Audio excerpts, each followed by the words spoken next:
Greetings, beautiful. It is time to talk turkey. And by turkey, I mean week 6.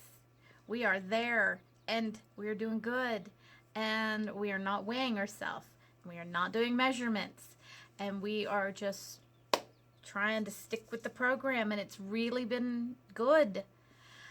I have now had 2 longer fasting days in the last 6 weeks. That's working really well for me, I think. I mean, it definitely takes your body to another level. I did consider doing even longer than 60 hours. I was trying to get to 72 technically, but that would have broke my fast at a really weird time of day. So I had to make a choice between going a little bit shorter, but still an effective time length, or going a lot longer and just going till all the way to the next morning, and I just didn't feel like going that long.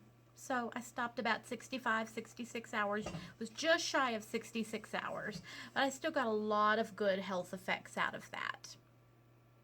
I am now drinking the apple cider vinegar drink minus the lime that is often suggested. One, I just don't have any limes. It's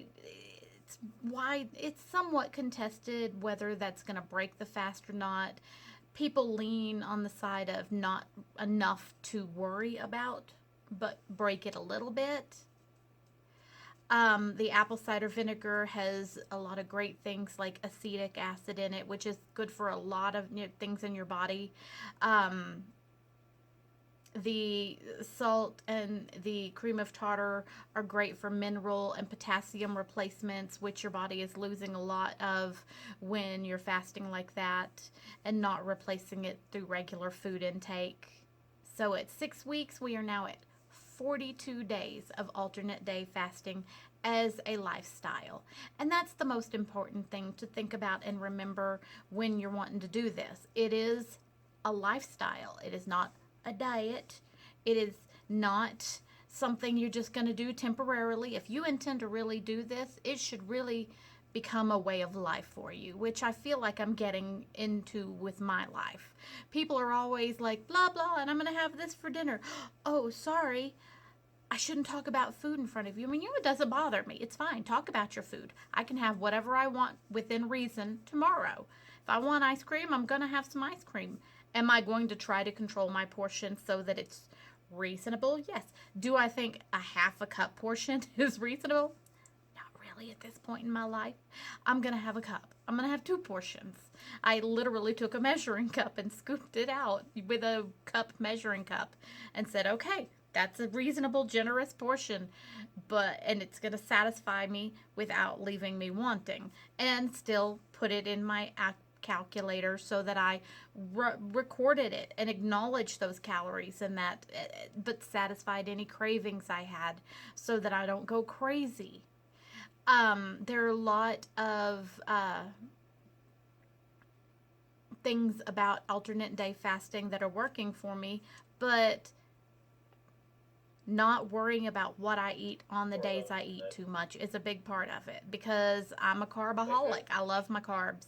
I'm not prepared to give up carbs. I'm not keto. I'm not South Beach. I'm not Atkins. I'm not doing that, at least not now. Those are not my priority. Eating a reasonable restriction of calories so that you still lose weight and don't gain weight, which is not really too hard, because 2,000 calories is a pretty darn good bit. I've been ranging anywhere between 1,900 and 2,200 calories, depending on how actively I start my food day. I just had my eggs.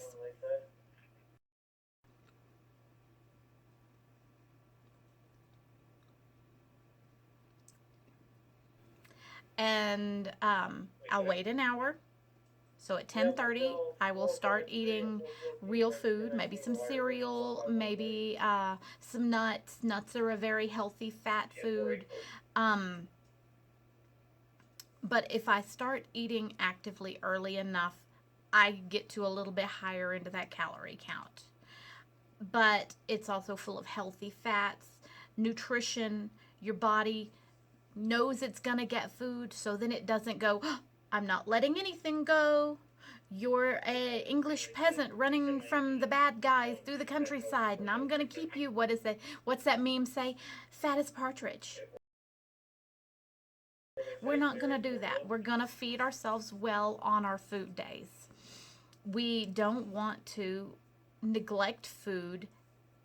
If you're going to restrict your calories in that way, you might as well just do a daily restricted calorie diet.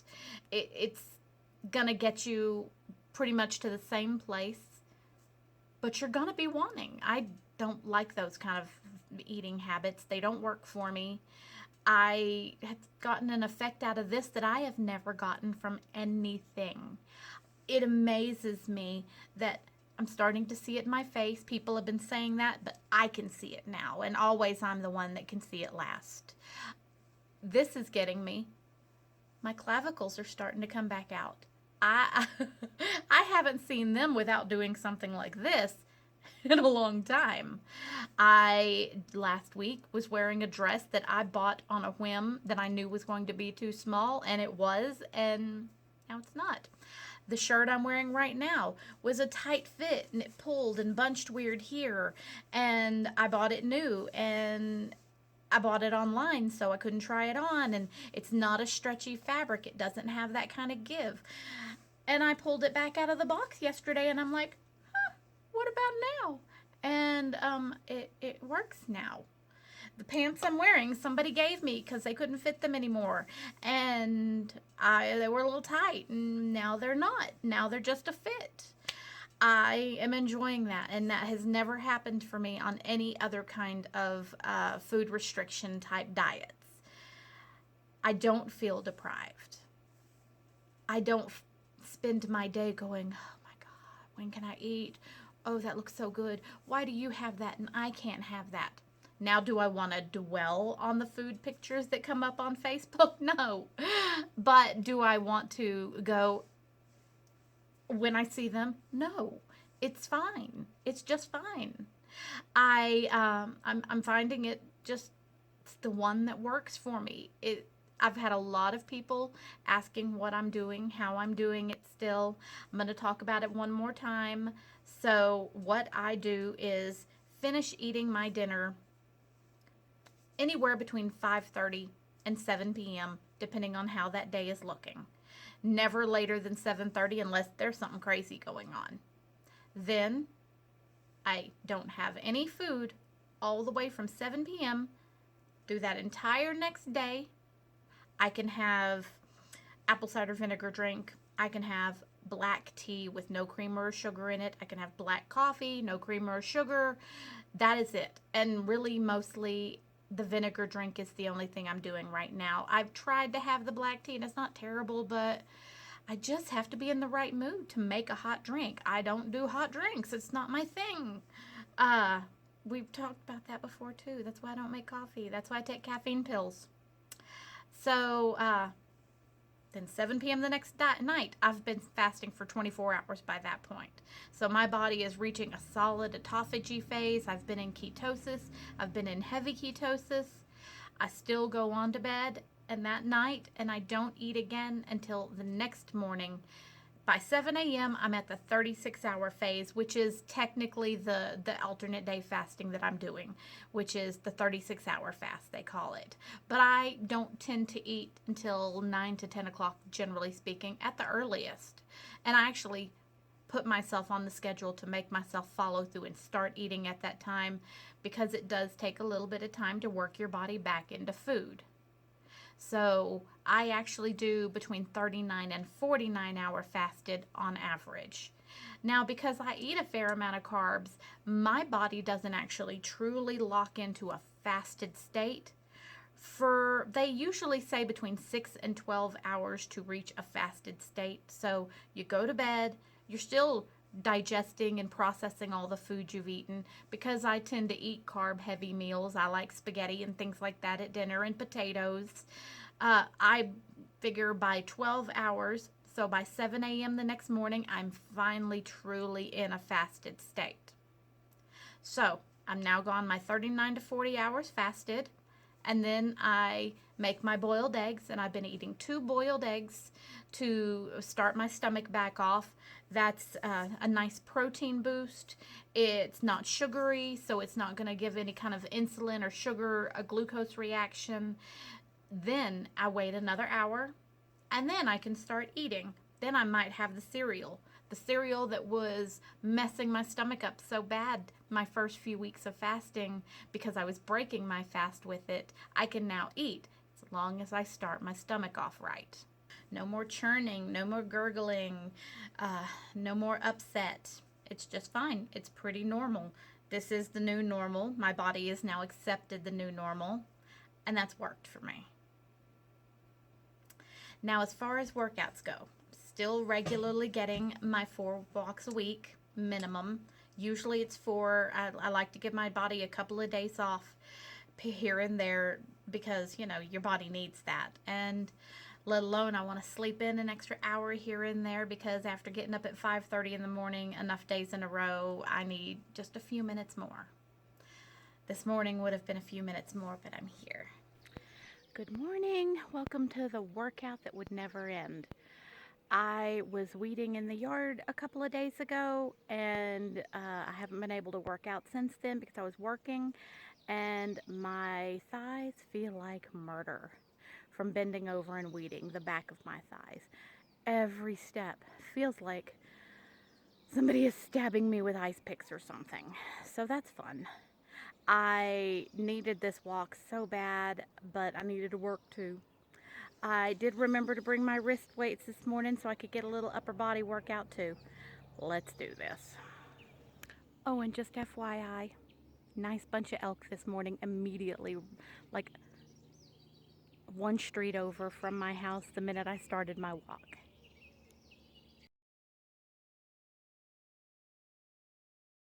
So I finished my 3 miles.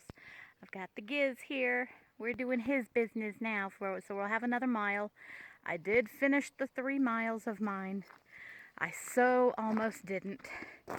I almost cut the middle out, that last big hill out. My legs were feeling so sore, but by the time I got to the 2nd mile, at the end of the 2nd mile, they were finally starting to warm up. So I backtracked a couple of steps and got back to my regular route, but it wasn't easy. I mean, I was like averaging 3 extra minutes per mile. I was like molasses. It was a workout. Now, I have been falling down on my yoga. It's hard for me to make myself get off the couch or stop doing other things and clear out my space so that I can do the yoga at home. I tried and I did it a few good days and I haven't given up, but this is why working out at another friend's house works best for me, and having a group where you're accountable. I'm pretty impressed with myself that I haven't let the walks fall by the wayside. In fact, the walks have improved because I'm not flapping my lips. I'm able to keep my pace up and go, go, go. I work really hard to keep myself in the neighborhood of a 19-minute mile. A 19-minute mile is a pretty decent clip for me without dragging. Some bright music keeps me going. And from what I've read, 19 minutes in a mile is a pretty healthy number for just walking. I definitely am not at the running stage, although periodically I do try to start jogging for a couple of seconds, but I have to strap the girls down just right for that, and that's going to take time and build up. I have been working in the yard finally. The weather's turned beautiful and starting to turn warm actually, and actually the back of my thighs feel like murder right now because I was weeding in the yard and I didn't crouch down. I didn't get a knee pad and kneel down. I literally just bent over and the back of my thighs are telling me about it. And I do this every time, and they tell me about it every time, but I didn't strain anything. They're just sore. No worse than any other workout might give you. When soreness from working out tells you that you worked a muscle group you needed to work, in my opinion. I did go, speaking of working out and gyms and things, the local wellness center has a tiny little gym. I didn't think they were up and running during the shutdown that's been going on, but apparently they're in there. I might start using the gym again so I can do some more upper body working. I'm not so good at doing that if it's not doing the yoga. And they have a scale in there, and I did weigh myself on that scale. So while I am not doing the big weigh in at my house, and I haven't done the big measure for 2 more weeks, it's been 2 weeks, so I got 2 weeks to go before I do it again. But I have found that per that scale, I was at about 189 last week. That is pretty much a reasonable number. Is it higher than the last number I posted a couple of weeks ago? Yes. But, and here's the key, I've never trusted the scale at home. Last time I did this, I compared those two numbers within a few minutes of each other. I weighed myself at the wellness center and then weighed myself at home wearing the same clothes, the same everything. And it was running about 10 pounds lighter than I am at home. So I believe the one at the wellness center more. So I'm probably about 189, 188 now. Definitely the weight loss has slowed down, but the redistribution has not slowed down. So the numbers may not be moving as fast. You know, they say those first few weeks is a lot of water weight, and I believe that. Even though I'm drinking a lot of water. I don't know, it just is. But the the fat at my hips, that little shelf is trimming away and gone, and the muffin top is less bad. It's still not great, but it's in progress. The belly is still big, but it's not as big as it was. But things like the clavicle coming back out, the chin and the face slimming through here more. You know, my double chin is not nearly as double. So, I mean, it's coming from all over my body in a way that isn't going to equate to pounds. So take it for the win. Don't live by the scale. Look at what you can see in the mirror. Look at how the clothes fit. Look at the measurements when you do them. But don't obsess about those numbers. That is how I'm going to do it, and I'm enjoying it that way, and I'm going to keep on doing it that way. Now you have a beautiful day. I will see you again on the flip side.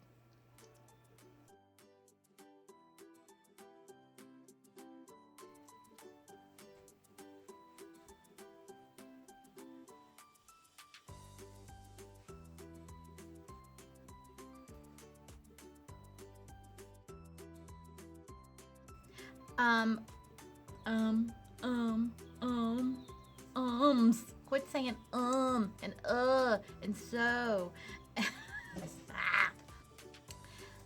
From that point, from that point, I'm now ready to digest food. Keeps beeping.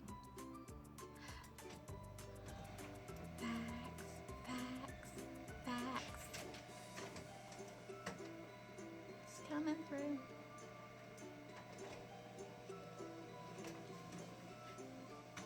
You can see what it is.